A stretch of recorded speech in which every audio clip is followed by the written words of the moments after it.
Hey guys! In today's video, I'm going to be showing you my complete digital painting process. This has been such a requested video and so many of you have wanted to know exactly how I go from the beginning to the end of a piece, and this is the same process that I use for basically every single digital painting that I make. So it's going to be a long video, but be prepared because I'm going in depth in this video. First off, I did want to mention my sponsor, which is Skillshare. They are amazing. They have supported my channel so many times and they continue to do so. I haven't had time for YouTube videos, however, Skillshare makes it possible for me to devote time to making videos. So if you don't know what Skillshare is, it's an online learning community with thousands of classes in design, illustration, business, photography, anything that you would like to learn how to do. There are going to be professionals teaching classes. Each class is going to have a project that you can complete in which the instructor will be able to look at it and give you their honest feedback about how you did learning their course. And I think it's an extremely wonderful platform for anybody trying to learn new skills, and especially with so many artists now coming to Skillshare, it's incredible. I just want to shout out Sketching Scarlet, which is my friend Lisa. Just because she's super cute, I will have her Skillshare classes down in the description. I think I know a couple more people who do post Skillshare classes, so if I remember who they are, I will be linking all of them down in the description. Premium membership can be as low as $10 a month. So if you're interested in trying out Skillshare, I will have a link in the description for a free 2-month trial to the first 500 people to sign up for the website. Okay, let's get started on the actual video topic. First off, I always start a sketch with a feathered round brush. I'm going to be making a very rough sketch just to plan out the composition of the piece and to determine the overall shape that it's going to take on my canvas. I will just tell you the brushes that I use, and I don't really stray from these at all. For this piece, I'm using only 2 brushes. I'm going to be using a soft round-edged brush and a painting brush that's also round. So I don't really need anything other than these 2 brushes to create a painting, and I'll be explaining how I use them. So I will never use a textured brush for the sketch because it will make it look stiffer and rougher. So once I have a rough idea of the composition and the foundations of the piece, I will create a new layer on top of the previous and use a darker and smaller feathered round brush to start drawing the tight sketch. This is the stage in which using a reference photo is important. It will help you understand the face's proportions more accurately. So in this piece, I personally didn't use a reference photo because I was lazy and I already had an image of what I wanted her facial structure to look like, since I am painting Coraline and she has a pretty iconic facial structure. I kind of made it a little bit more realistic, but I still kept the long nose and sort of the rounder face with a pointy chin. So I already knew what I wanted it to look like, and I personally understand anatomy fairly well, and if you can see the finished piece, it still looks a bit off from reality. So I recommend using reference unless you personally master anatomy. For me, one particular struggle that I had for this piece was drawing the hand, since I didn't use any reference photos. Personally, I still was able to make do, and I can manage to get away with it in an okay fashion, but it would have looked super good if I had taken the time to properly reference the hand and the face. Pro tip, use reference. Don't do what I did, not using reference. It still worked out, but I do have a really good understanding of anatomy, I think. So with that being said, the piece still didn't turn out extremely anatomically correct, so I always recommend using reference. I will usually hide the layer of the first rough sketch since it doesn't really contribute to the final piece at all. If you like it and you think it contributes, just leave it in there, but I usually just will hide the layer. And the next step is going to be on the bottommost layer. In this piece, I'll lay a dark gray and begin adding some rough values, and in my process, I will begin with a grayscale painting and then add color after I've done all the details and I've painted everything. So different people paint different ways. I will paint in grayscale and then add color afterwards, and I'm just going to show you how I do that. This helps me focus on lighting. So in my pieces, I find lighting a lot more interesting than color, so I always like to focus on values and creating interesting lighting situations, and then I'll worry about colors afterwards, and in so doing, I am able to tweak the colors a lot, and if I don't like a particular color scheme, I haven't worked 4 hours on a painting to just be like, darn it, I don't like the colors, I have to start over. I can just erase that layer where I add the colors that might just take me 10 or 20 minutes, and I can start over if I want to. I am still using the same feathered round brush as before, and I'm going to be using light pressure to blend smoothly so that when I begin painting everything, I don't have to work extra hard to blend all the tones. That's kind of my trick, is using a fluffy brush. I don't have to worry about all the hard edges created when I'm laying down all the values. A lot of people will use harder brushes and they kind of like that texture in their pieces. I like it to be very smooth and painterly, and I don't want to see too many harsh lines, so I will just use a soft brush. In this stage, I don't just lay down flat tones, I use it as an opportunity to add shadows and subtle highlights. One thing I would caution you about is don't add harsh highlights until the very end of the painting. What is going to happen is that you're going to begin blending those highlights into the tones around and then lose that pop that you were going for. So you're going to keep going lighter and lighter until you have tones that are way too light for the piece and it really looks kind of amateurish. So I definitely recommend saving bright highlights for the very end, and it also makes it very satisfying when you can add those highlights at the end. So you very rarely ever need to use pure white in paintings. I very rarely use pure white in paintings. I don't think I have used actually pure white in a painting in, I don't remember, years. So don't worry about using bright white, it's not important. You would be surprised at the impact that darker colors have on your piece. I usually try to go too dark than too light because it's much easier to edit the final piece rather than if I overexposed everything. Once you have all the tones and values where you want them to be, it's time to paint, which is super exciting. I create a new layer over everything, and then I will use a soft, round, but kind of paintbrush, textured brush in Krita. It's the glossy oil brush if you're using Krita and if you are interested, but anything that is soft and has a subtle brush texture on the edges is perfect. For this stage, it's extremely important to use both the color picker and soft pressure to create smoothly blended areas.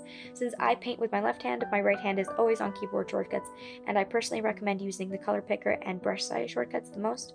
I'll always have my thumb on the control key, which is the color picker, and then my middle finger and my ring finger on the bracket keys, because those will make the size of the brush bigger or smaller. It's just a very comfortable position for my hand, and if you're left-handed and you use Krita, there you go, pro tip, that's how I do it. So when I'm painting, I like to jump around on the painting so that I don't get bored or tired of one area, or so that I don't overwork that one area. Moving around helps me create a more balanced idea of the final product, and so since this is the most tedious part of the process, you have to be very wary of becoming impatient. I become impatient a lot. So if you are, make sure to step away from the painting whenever you begin to feel tired or bored of it. I often make the mistake of rushing the piece when I'm getting tired of working on it instead of just letting it sit for a day. And that in the end is kind of sad because I'll rush through the last portion of the painting just because I really want to get it over and done with, and then I'll have a sloppy painting in the end that I look back at and I'm like, I kind of want to fix that one thing right there. So really be patient, give yourself time to finish the painting properly and to not overlook any details that might bother you in the end if you don't actually properly paint them. I recommend listening to an audiobook or music or a show if you can, and devote enough time to the piece for it to look the way you envisioned. So now when it comes to overworking a piece, don't keep refining if you don't see the need to. The amount of time that you spend on a piece is irrelevant if the finished product looks good, and if the face took you just 20 minutes to paint and you're satisfied with it, that's awesome. I've made the mistake of overworking pieces just because I didn't think I devoted enough time to them, which in retrospect is so counterproductive, and I really regret that. So if you have a piece that you've worked on for what you consider too little time, but it looks the way you want it to, that's good. Don't do anything else to it. On the flip side of that, if you've been working on a piece for hours and hours and it's going nowhere, maybe the problem lies in your base. If you don't have a good foundation with your sketch and your values, your painting technique might be excellent, but it might not be good enough to save the piece. So make sure that you are satisfied with the sketch and the values before you begin painting. I think that's extremely crucial. Don't make the mistake of seeing a lot of flaws in your sketch and your values and you're like, oh, I'll fix that with details and painting later. One thing that can help you a lot is flipping your image. So by flipping it horizontally, you get to see it in a new perspective, and it's much easier to identify problems if you make it a habit of flipping the canvas every once in a while. If you do it too much, you might become desensitized to seeing the problem, so don't do it too much, I would say. But I think it's a great thing to do if you're kind of stuck and you think that something might be off. If you flip it, you will probably see the problem with your anatomy or your composition. So once all of that is out of the way and you have your grayscale painting finished, you have all the details, it's time to color. Adjustment layers are going to be your best friend from this point onward. You're literally just going to be adding filters to this piece, like the same way that you would do it to a photo that you're going to post to Instagram. You're just going to be adding filters. This is the fun part. This is super easy and you get to experiment a lot with this. First off, for this piece, I wanted to add a little bit more brightness emanating from the moon.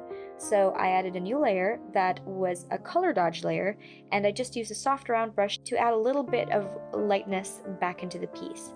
I kept the opacity of this color dodge layer pretty low because I didn't want a crazy dramatic scene, but it's up to you whatever you do depending on your subject and your piece. And so next, I'm going to start adding colors, and that I do on the soft light adjustment layer. So with the same soft round brush again, I will begin painting different colors and tones that I want in the piece. This part takes some fiddling around with, and you will just have to figure out how to best choose colors. I can't really explain it, but if you just look at the colors I'm selecting on the color wheel for this step, it should help you a little bit. It's not going to be like you want the skin tone to be peachy, so you're going to go on the color wheel and choose the peachy skin tone. You're going to kind of have to choose something a little darker and more saturated than you would imagine you need for that, and it's going to show up on the soft light layer differently. It's very hard to explain, but if you mess around with it, you'll get the hang of it pretty quickly. And one problem you're going to have is that the colors will be pretty dull, but that's totally okay. What I do for that is I will duplicate that layer and turn down the opacity to around half. So this will add more vibrancy to the colors and have them look a little bit more like what you want them to look like. However, I'm sure they're still going to be pretty dark and not exactly how you envision the piece to look. But this is where we're going to add more adjustment layers. And so I'm going to use more adjustment layers to begin tweaking the hue, the saturation, and the color curves. Feel free to play around. There isn't a specific way to use filter layers, but I mainly focus on the color adjustment curves. First, I'll adjust the brightness and the contrast with the RGB curve, and then I'll go through each individual channel and play around until I get the desired end product. It's completely up to you. Just something you have to fiddle around with. I can't tell you how to best do it, but it's really fun to do, so I think you're going to have a good time with it. You can leave the piece here if you're content with it. I usually will, but for this painting I wanted to add just a couple more details, so this is kind of like my complete painting process. I don't do this for every single painting, but when I feel like I need a little bit more, I will keep going. For this piece I was getting tired and I wanted to be finished with it, so I decided to step away from it for the night and then to return to it in the morning when I was focused again, which I'm very happy I did because the piece ended out pretty cute and much more how I envisioned it. I played around with the adjustment layers again, and when I was pleased with the tones, I created a new normal layer over everything and began refining details with the same painterly oil brush that I used before. The technique I used for this part is the same as before when I was just painting details on the grayscale layer, using the color picker and a light touch to blend everything properly. I just went over a lot of the details that I left unfinished and in a sloppier state, and once I was finished cleaning everything up, I signed my name. So that is my full process for digital paintings. I always use the same brush and techniques. The only thing that really changes between paintings is how many layers I will use for a piece. For bigger paintings or ones with more details, I will use a lot more layers just to be on the safe side. So for this one, I did use 17 layers. They just kind of stack up on top of each other. You're not going to realize you're doing it, so don't be stressed about it. But for smaller studies and sketches, I honestly might just use 2 or 3 total layers. It's up to you. It doesn't matter how many you use at all if you have the desired product. Don't feel pressured to put in a million layers or to just work on 1 or 2 because you want it to be closer to traditional drawing. If you want to do traditional drawing, just do traditional drawing. Don't focus on digital painting. The tools like the Control-Z and the color picker and the layers that you have in digital paintings are what makes digital painting its own art form and its own medium. So take advantage of those and don't shy away from them. Okay. My throat hurts because I've been talking for forever, and I really hope that I conveyed my painting process to you clearly. Please let me know if you have any questions, and I will do my best to answer any if I know the answer. And of course, check out the link in my description for the free 2-month trial to Skillshare. Thank you so much to them. I appreciate it. I'm so sorry that I've been gone for so long, but I'm doing my best to come back. Thank you guys for watching. Thanks so much for still being here after 2 months of being gone, but I will hopefully talk to you guys soon. I'm going to try to keep posting videos, and hopefully, since I've just finished 2 online classes, I will have a little bit more time to devote to YouTube. So I will talk to you guys soon. Bye!